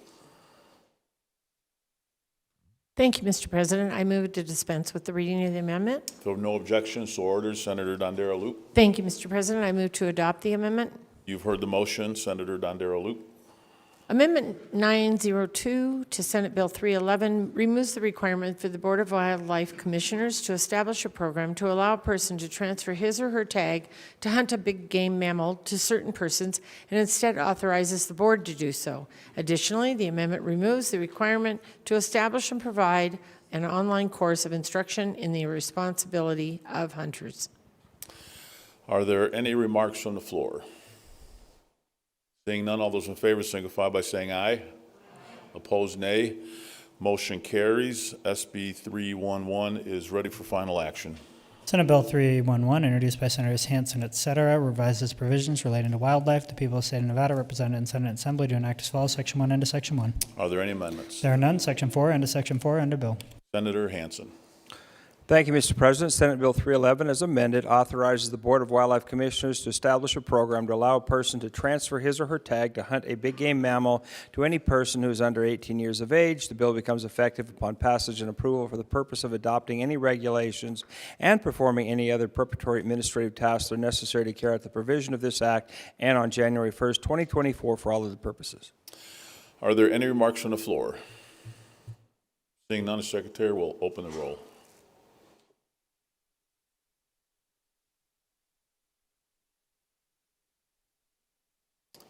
Anyone wish to change their vote?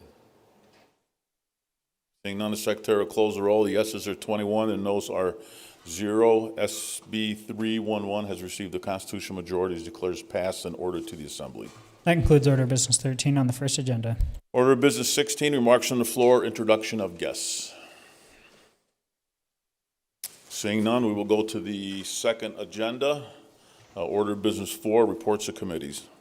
Mr. President, your Committee on Finance, to which was re-referred Assembly Bill number 112, has had the same under consideration and begs leave to report the same back with the recommendation do pass. Also, your Committee on Finance, to which was re-referred Senate Bill number 241, has had the same under consideration and begs leave to report the same back with the recommendation amend and do pass as amended. Signed, Senator Maryland Dondero Loop, Chair. End of reports. Order of Business 12, second reading.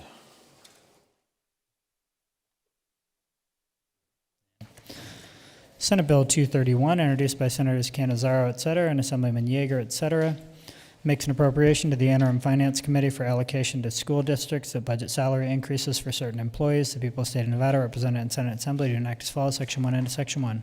Are there any amendments? I have amendment number 882, proposed by the Senate Committee on Finance.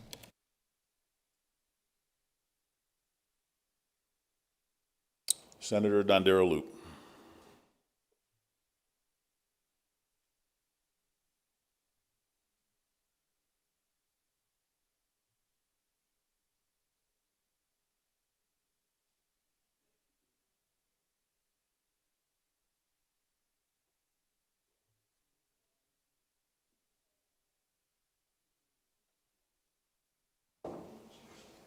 Little help from my friends. Thank you, Mr. President. I move to dispense with the reading of the amendment. There are no objections, so ordered. Senator Dondero Loop. Thank you, Mr. President. I move to adopt the amendment. You've heard the motion. Senator Dondero Loop. Thank you, Mr. President. Senate Amendment number 882 to Senate Bill 231 revises Section 1, subsections 2 through 5 by replacing other licensed educational personnel or paraprofessionals with education support professionals, and revises Section 1, subsection 7 to define administrator and education support professional.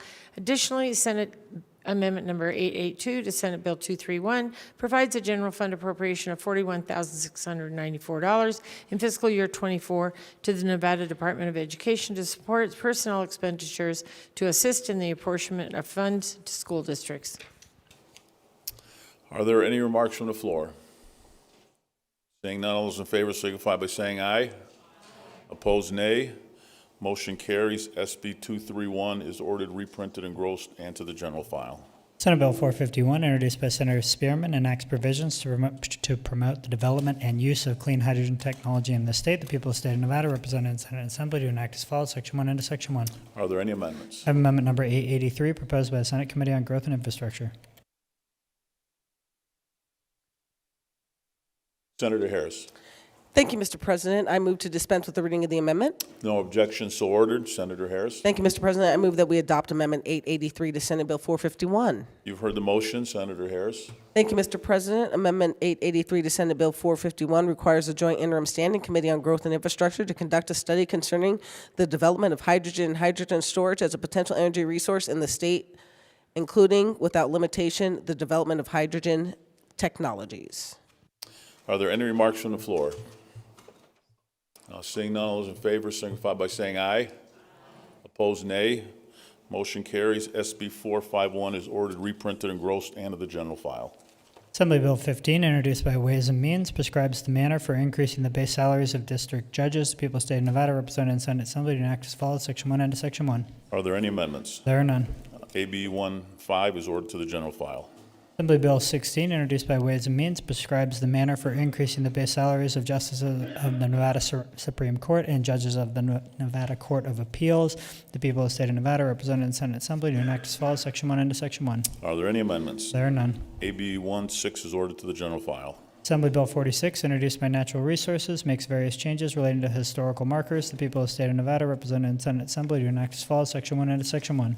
Are there any amendments? There are none. AB 46 is ordered to the general file. Assembly Bill 77, introduced by Assemblyman Yeager, revises provisions governing economic development. The people of the state of Nevada, represented in the Senate Assembly, do enact as follows, Section 1 into Section 1. Are there any amendments? There are none. AB 77 is ordered to the general file. Assembly Bill 140, introduced by Assemblywoman Thomas, et cetera, and Senator Spearman, et cetera, makes Juneteenth Day a legal holiday in this state. The people of the state of Nevada, represented in the Senate Assembly, do enact as follows, Section 1 into Section 1. Are there any amendments? There are none. AB 140 is ordered to the general file.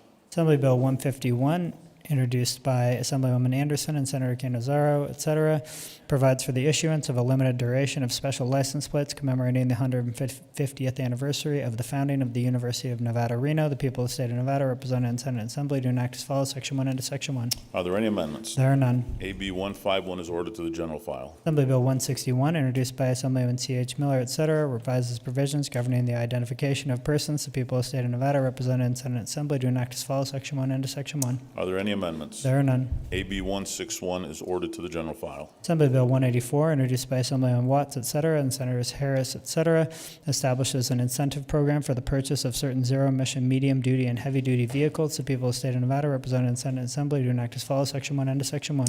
Are there any amendments? There are none. AB 184 is ordered to the general file. Assembly Bill 195, introduced by Assemblywoman Hardy, revises provisions governing certain fees for driver's licenses and identification cards. The people of the state of Nevada, represented in the Senate Assembly, do enact as follows, Section 1 into Section 1. Are there any amendments? There are none. AB 195 is ordered to the general file. Assembly Bill 203, introduced by Assemblyman Hafen, et cetera, and Senator Wynn, et cetera, revises provisions relating to special license plates. The people of the state of Nevada, represented in the Senate Assembly, do enact as follows, Section 1 into Section 1. Are there any amendments? There are none. AB 203 is ordered to the general file. Assembly Bill 226, introduced by Assemblyman De Silva, revises provisions governing tuition for certain students. The people of the state of Nevada, represented in the Senate Assembly, do enact as follows, Section 1 into Section 1. Are there any amendments? There are none. AB 226 is ordered to the general file. Assembly Bill 232, introduced by Assemblyman Hibbets and Wynn, revises provisions governing the taxation of other tobacco products. The people of the state of Nevada, represented in the Senate Assembly, do enact as follows, Section 1 into Section 1. Are there any amendments? There are none.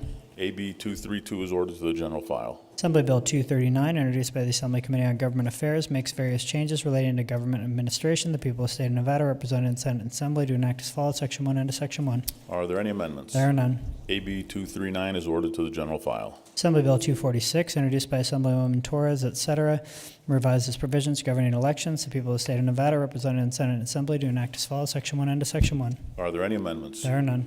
AB 246 is ordered to the general file. Assembly Bill 257, introduced by Assemblywoman Summers Armstrong, revises provisions relating to forensic medical examinations of certain victims of certain crimes. The people of the state of Nevada, represented in the Senate Assembly, do enact as follows, Section 1 into Section 1. Are there any amendments? There are none. AB 257 is ordered to the general file. Assembly Bill 299, introduced by Assemblyman Yeager, creates the Nevada Medal of Distinction. The people of the state of Nevada, represented in the Senate Assembly, do enact as follows, Section 1 into Section 1. Are there any amendments? There are none. AB 299 is ordered to the general file. Assembly Bill 304, introduced by Assemblywoman Anderson, revises provisions governing certain special license plates. The people of the state of Nevada, represented in the Senate Assembly, do enact as follows, Section 1 into Section 1. Are there any amendments? There are none. AB 304 is ordered to the general file. Assembly Bill 310, introduced by Assemblywoman Monroe Moreno, revises provisions governing affordable housing. The people of the state of Nevada, represented in the Senate Assembly, do enact as follows, Section 1 into Section 1. Are there any amendments? There are none. AB 310 is ordered to the general file. Assembly Bill 345, introduced by Assemblywoman Considine, revises provisions governing the commerce tax. The people of the state of Nevada, represented in the Senate Assembly, do enact as follows, Section 1 into Section 1.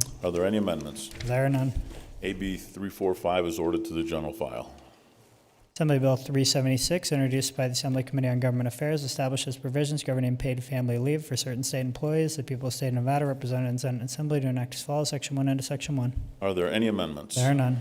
AB 376 is ordered to the general file. Assembly Bill 443, introduced by the Assembly Committee on Commerce and Labor, expands the institutions which certain recipients of the Governor Gwynne Millennium Scholarship are authorized to attend. The people of the state of Nevada, represented in Senate and Assembly, do enact as follows. Section 1 into Section 1. Are there any amendments? There are none. AB 443 is ordered to the general file. Assembly Bill 457, introduced by the Assembly Committee on Growth and Infrastructure, removes a requirement for the reissuance of certain license plates every 8 years. People of the state of Nevada, represented in Senate and Assembly, do enact as follows. Section 1 into Section 1.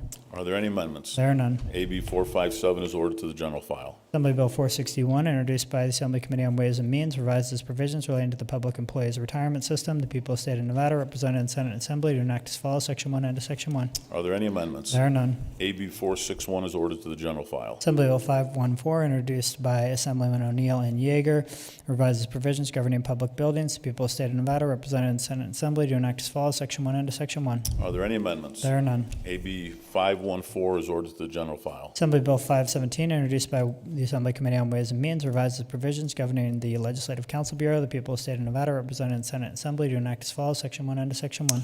Are there any amendments? There are none. AB 517 is ordered to the general file. That concludes Order Business 12. Senator Dondero Loop. Thank you, Mr. President. Order of business number 9. We are now on Order of Business 9, Senator Dondero Loop. I move that Senate bills numbers 15, 16, 77, 239, 246, 257, 310, 376, 514, and 517 be re-referred to the Committee on Finance. If there are no objections, so ordered.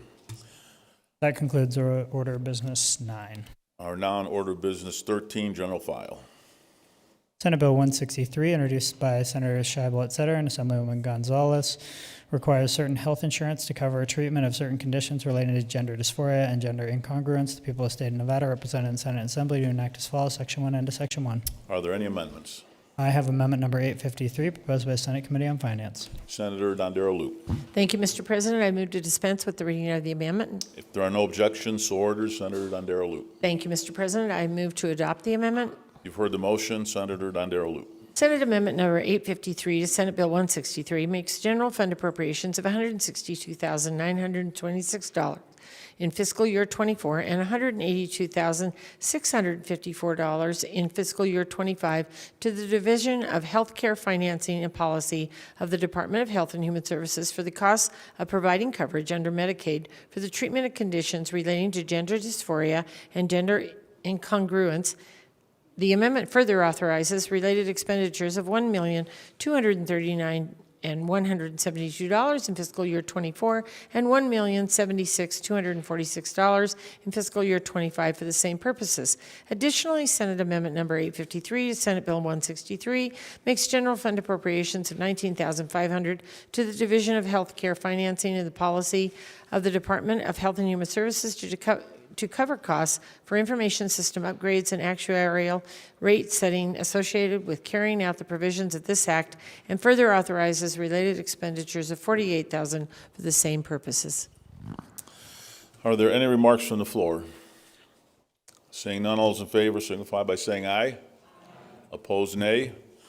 Motion carries. SB 163 is now ready for final action. Senate Bill 163, introduced by Senator Scheibel, et cetera, and Assemblywoman Gonzalez, requires certain health insurance to cover treatment of certain conditions relating to gender dysphoria and gender incongruence. The people of the state of Nevada, represented in Senate and Assembly, do enact as follows. Section 1 into Section 1. Are there any amendments? There are none. Section 19 into Section 19 and a bill.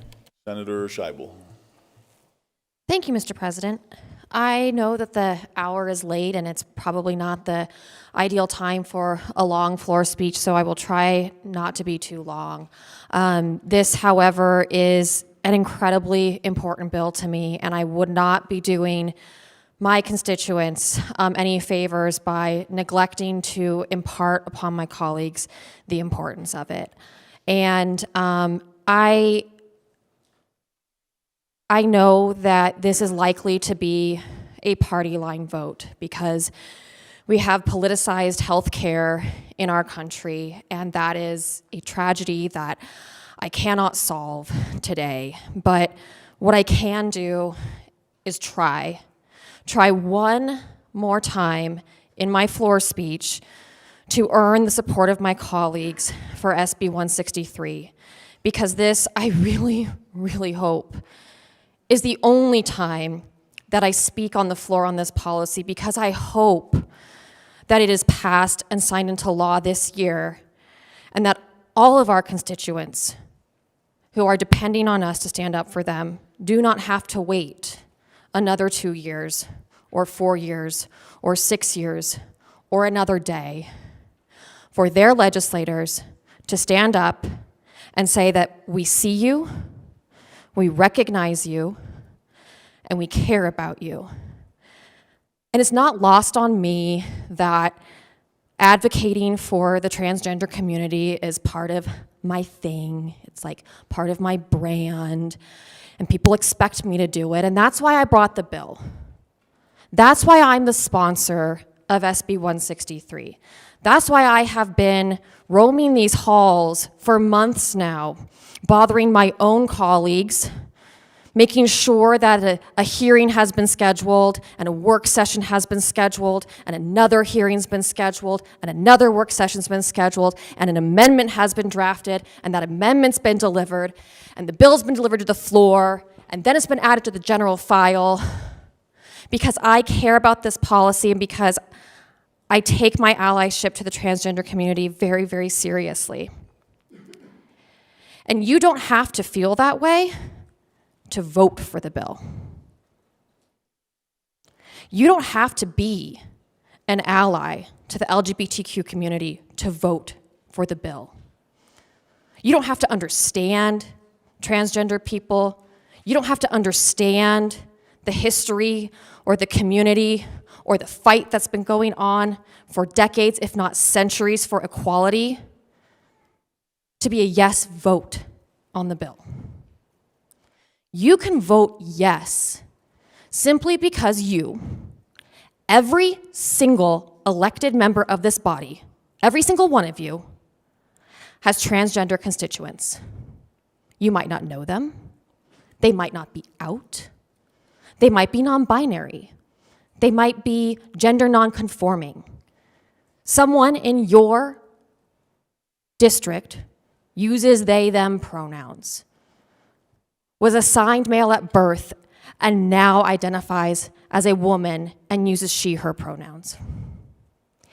And what SB 163 does is it requires for all of our constituents who are lucky enough to have health insurance, ensures that that health insurance plan does not stand between that constituent and their doctor and tell our constituents what is and is not medically necessary, and does not pick and choose for whom they will and will not cover the same procedures, treatments, medications, etc. What SB 163 does is it says that health insurance companies don't get to make the decisions about the kinds of care that patients receive with consultation with their doctors.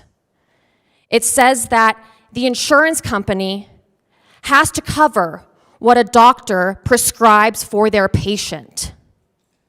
And everybody is entitled to that protection. So I hope that we will have support from both sides of the aisle on this vote. I also invite my colleagues to make use of this floor session. I know that it is largely a formality, but you do also have the opportunity to ask questions. If there are parts of the bill that are confusing, that aren't clear, I welcome the opportunity to explain why each and every provision was very carefully crafted and included in this piece of legislation to ensure that we did not overstep, we did not require insurance companies or the state of Nevada or anybody else to provide specific services in a specific manner to specific people in a specific way. But we did keep the language perfectly tailored, maybe not perfect, but as best we could, tailored it to accomplish the goal of protecting people whose insurance companies have been denying them coverage that they're entitled to simply because they are gender nonconforming. And I hope that we will be able to find consensus and to fight on behalf of all of our constituents who deserve to have a representative who cares about them in the legislature. And even if they're not willing to stand up and make the speech, is willing to press the green button. Thank you. Any further remarks from the floor? Seeing none, the secretary will open the roll.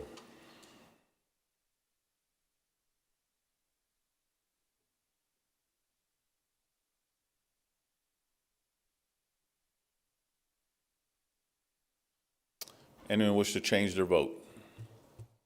Seeing none, the secretary will close the roll. The yeses are 13, the noes are 8. SB 163 has received the constitutional majority, is declared passed and ordered to the Assembly. Senate Bill 205, introduced by Senators Hansen, et cetera, revises provisions relating to the registration of off-highway vehicles. People of the state of Nevada, represented in Senate Assembly, do enact as follows, Section 1 into Section 1. Are there any amendments? Amendment number 881, proposed by the Senate Committee on Finance. Senator Dondera Loop. Thank you, Mr. President. I move to dispense with the reading of the amendment. No objections, so ordered. Senator Dondera Loop. Thank you, Mr. President. I move to adopt the amendment. You've heard the motion. Senator Dondera Loop. Senate Amendment Number 881 to Senate Bill 205 as amended requires the Director of the Department of Motor Vehicles to notify the Governor and the Director of the Legislative Council Bureau when sufficient resources are available to enable the Department to carry out the mandatory provisions of this Act, changes the effective date for the mandatory provisions to the date on which the Director provides such notice, and requires the Director to publish such notice on the Department's Internet website. Are there any remarks from the floor? Seeing none, those in favor signify by saying aye. Opposed, nay. Motion carries. SB 205 is ready for final action. Senate Bill 205, introduced by Senators Hansen, et cetera, revises provisions relating to the registration of off-highway vehicles. The people of the state of Nevada, represented in Senate Assembly, do enact as follows, Section 1 into Section 1. Are there any amendments? There are none. Section 3 into Section 3. End of bill. This bill requires a two-thirds majority vote. Senator Hansen. Thank you, Mr. President. Senate Bill 205, as amended, creates the option that an owner of an off-highway vehicle may register their vehicle for either a 1-year or a 3-year period, and provides reciprocity for limited use in Nevada of an off-highway vehicle registered in another state, which provides a similar exemption from registration under certain periods of time. This bill, as amended, is effective upon passage and approval for the purpose of adopting regulations and performing preparatory administrative tasks, and on the date on which the Director of the Department of Motor Vehicles provides notification that sufficient resources are available to carry out the mandatory provisions of this Act. Are there any remarks from the floor? Seeing none, the Secretary will open the roll.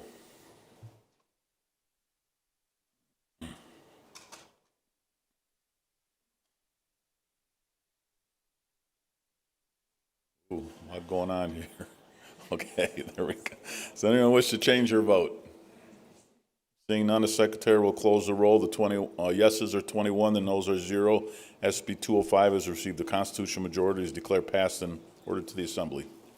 Senate Bill 450, introduced by Senators Neal, et cetera, establishes a program for the relocation of persons residing in the Windsor Park neighborhood of the city of North Las Vegas. The people of the state of Nevada, represented in Senate and Assembly, do enact as follows, Section 1 into Section 1. Are there any amendments? I have amendment number 807, proposed by the Senate Committee on Finance. Senator Dondera Loop. Thank you, Mr. President. I move to dispense with the reading of the amendment. No objections, so ordered. Senator Dondera Loop. Thank you, Mr. President. I move to adopt the amendment. You've heard the motion. Senator Dondera Loop. Senate Amendment Number 807 to Senate Bill 450 revises various details of the agreement between the Housing Division of the Department of Business and Industry and the City of North Las Vegas for the implementation of this act, including a mandate that the Housing Division create relocation, restitution, rehabilitation, and other financial support programs for the owner residents of the Windsor Park neighborhood. The amendment also revises the contribution required by the City of North Las Vegas from $20 million to withholding plan totaling $12 million through the city's monthly tax distribution by the state treasurer until the total withheld equals $12 million. The amendment increases the state general fund appropriation from $10 million to $12 million and adds a $25 million allocation of the American Rescue Plan Act coronavirus state fiscal recovery funds for the program.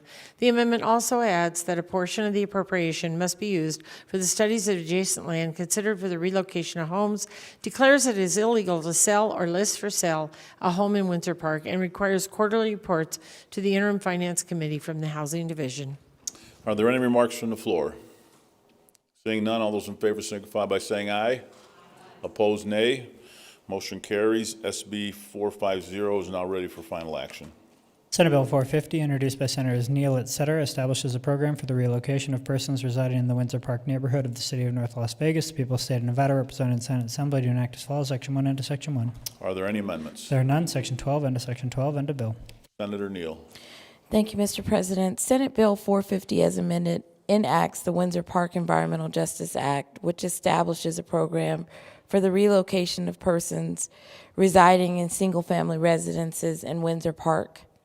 This bill has been a journey of 3 years of working with Boyd Law and focused on a remedy for these families. The act of moving this out is going to remedy 30 years of injustice for these families that have been holding out to make sure that they could have a home and pass down wealth to their families. It's been such an interesting journey. Like even just 2 days ago, a resident called me who bought her home in this neighborhood in 2021. That's a single mother, and she ended up getting down payment assistance to actually move into this home from the city of North Las Vegas.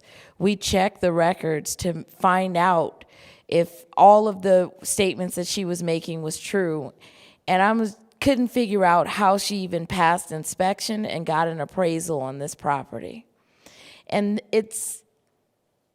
that's why it's so important to move and make sure that these families, which are now Latino and African American, and there are 2 Vietnamese families that live there now, to make sure that no one else is going to repurchase these homes and live in a home that it's pretty much the foundation is falling apart, the sidewalks are cracking, they have holes and so wide that rodents can come through because the base has separated from these homes because of subsidence.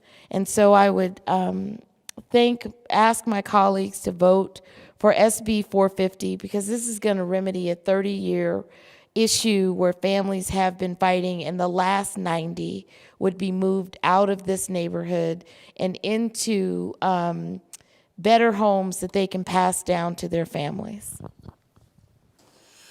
Are there any remarks from the floor? Senator Spearman. Thank you, Mr. President. I rise in strong support of Senate Bill 450, and I'd like to congratulate my colleague from District 4, Senate District 4, who has led this fight for several years, and I might say actually took it up from her father, who was a strong advocate for this. I've had an opportunity to speak to several of the residents that were there, and there are a couple of comments that I will forever remember, and one of them was made during a hearing. One resident said, I believe she said, we're tired of fighting, and it feels like they're just waiting for us to die. And another person said, we deserve better. We put our faith and trust in what they told us, and we deserve better. And so I would urge my colleagues to vote yes on this bill. It's not just Windsor Park as words, but these are families who bought their homes and indeed want to pass down that to their children. So I urge my colleagues to vote yes. Thank you. Any further remarks? Seeing none, the Secretary will open the roll.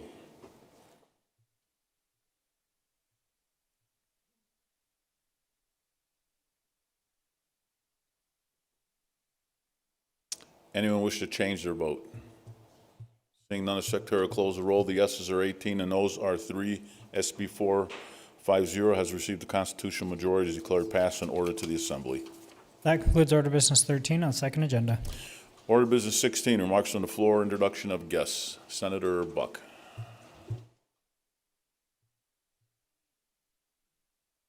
Thank you, Mr. President. I wanted to recognize our minority leader. It's her birthday at midnight. And so if everyone would wish her happy birthday and give her a big round of applause. She's a tremendous leader, and I've learned so much from her this session, and I just wish you a great happy birthday.